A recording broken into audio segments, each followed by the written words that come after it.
There's a concept called equifinality which suggests that similar results may be achieved with different initial conditions in many different ways. In our research and interactions with entrepreneurs, we find similar openness and diversity of paths and the means to the end goal of becoming an entrepreneur. While there are as many paths to entrepreneurship as there are entrepreneurs, we find a few recurring paths. The user entrepreneur. Imagine yourself as a user of a particular product or a service. Let us take adventure sport. Say you are an avid mountain biker, however, you realize that the product and services available for mountain bikes in your region are just not up to the standard or the quality that you would like. In some cases, these products and accessories may just not be available. We found that many professionals who are passionate about something find themselves frustrated with what is on offer and decide to take things into their own hands. These are user entrepreneurs. Hi, I'm Priyamvada here. So thank you very much for introducing me. As an entrepreneur, I would just like to give a quick recall about my the college days where I started pursuing nutrition as my higher graduation study. So that's when I realized that nutrition really plays an important role in everyone's life, and that's the time when I had always been wanting to pursue in the child nutrition space, which is really not in India and being like practiced much in India. So once I was done with my post graduation, I had an opportunity to work with the child hospital for a couple of years. So that's the time when I realized that nutrition really plays an important role, and how it's been like addressed in the hospitals, and what kind of quality is required when it comes to nutrition in children, because it's most of the sensitive areas to actually handle and deal with. So I after a couple of years, I moved out of the hospital, and I again entered into the child nutrition segment because my passion was towards that. So that's where I felt that you're trying to do something, and then you want to justify in the area of children. So that's where I began my journey. But at that time, entrepreneur and entrepreneurship was never into my mind.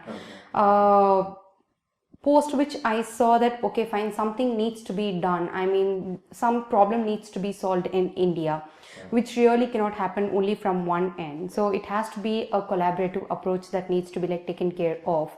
So that's when I saw that okay, fine, in the urban India population, right now I'm a mother of a toddler. So where I put my son into the school, and the parents had too many concerns about my child eating pattern, and then the child's eating habits, and then my child's growth pattern. So I wanted to solve this problem which existed in every preschool, so nook and corner of the preschools. And that's how I began my journey. And I thought okay, fine, I just took a plunge as an woman entrepreneur. Take a break entrepreneur. This is someone who wants to become an entrepreneur but doesn't have a clue as to what sort of venture she wants to start. So this person decides to take a break and be away from day-to-day hassles that one finds being a part of a regular job, and spend some time just reflecting on what is that big problem that they would like to solve. And I think the first 6 months was one person picking up waste from individual homes. Okay. And there's no other thing that I can tell you to make the story any more interesting. But I also wanted to meet customers. Sure, I think sure.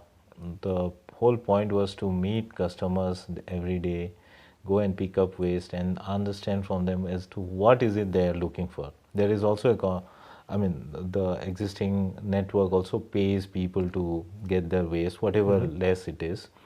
But there were emails from customers who would say, thank God that you are here, because people would just take it from my home, break it right outside the apartment gate, and take away the metal tubes of a tube light, because the glass is not useful, but the metal tube fetches him 5-10 rupees.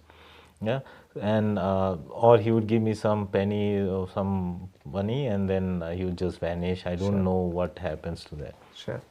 So by meeting those customers in the first 6 months was the first thing that I wanted to do, and I think, yeah, and since I was alone at that point of time, it was me going and picking up waste and understanding customers' need. Yeah, so a couple of other things might have happened over that time is I started meeting some people who would, say what is it that they are looking from a problem solving point of view, that you have to ensure that the waste is going to an authorized recycler, and the fact that you are picking it up, we should also know that it is, so the point they were trying to connect is where does my waste ends up. Right.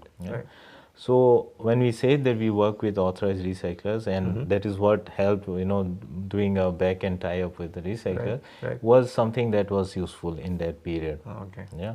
If I would have just said that I'm picking up waste from your doorstep, may not have worked really. Right.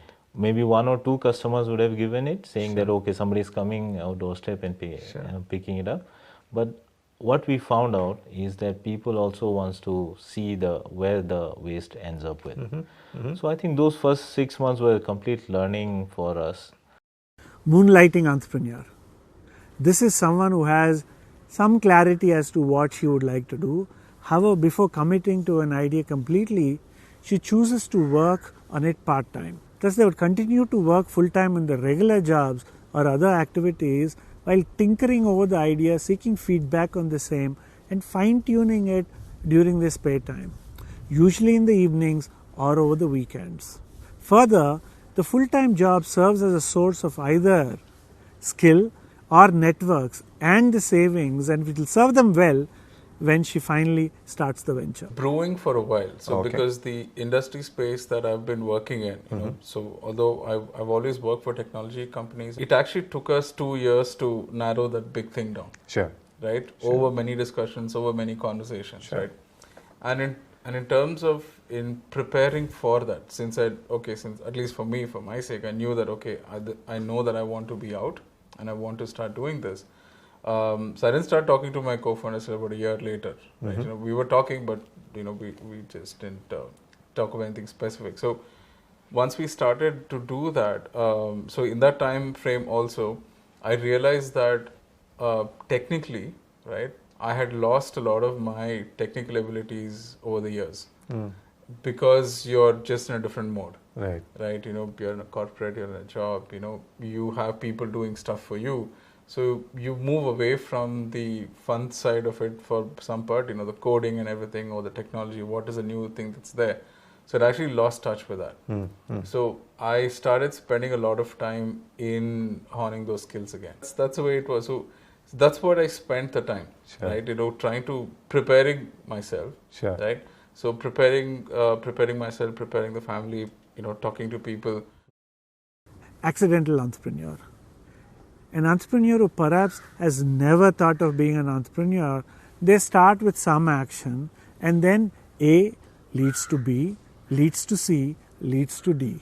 And before they realize, they have a functional venture. Handful of things that sort of came together around the same time. So a cousin of mine who's a lot more adventurous, I would say, chose to step out of work, and then he said, I just want to step back and give some time for myself. And I used to be a member of a library near MG Road, and I used to also buy books regularly from bookstores. So Crossword and Landmark and the regular book retailing outlets. Gangarams, Blossoms. Right. And then there is this Elur library which is there, in MG Road. It's been around for quite some time. You go there and pick up books as well.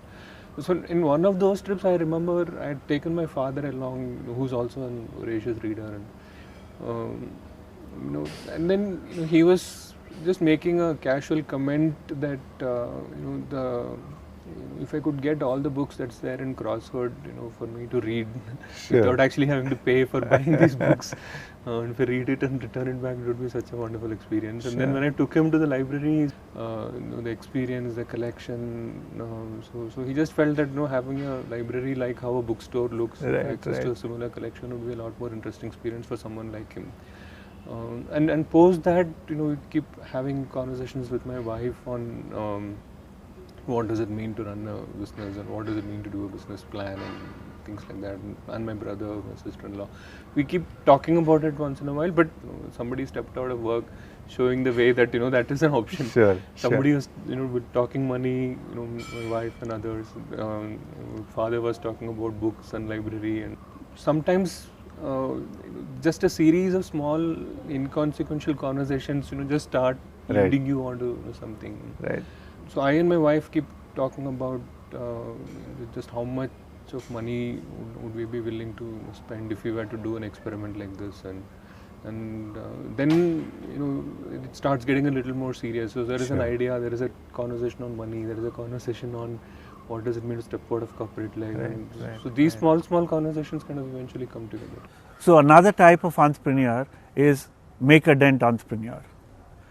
The concept of make a dent comes from Steve Jobs, where he expects ventures to put a dent in the universe, that the life before and the life after is not the same thanks to this venture that the entrepreneur starts.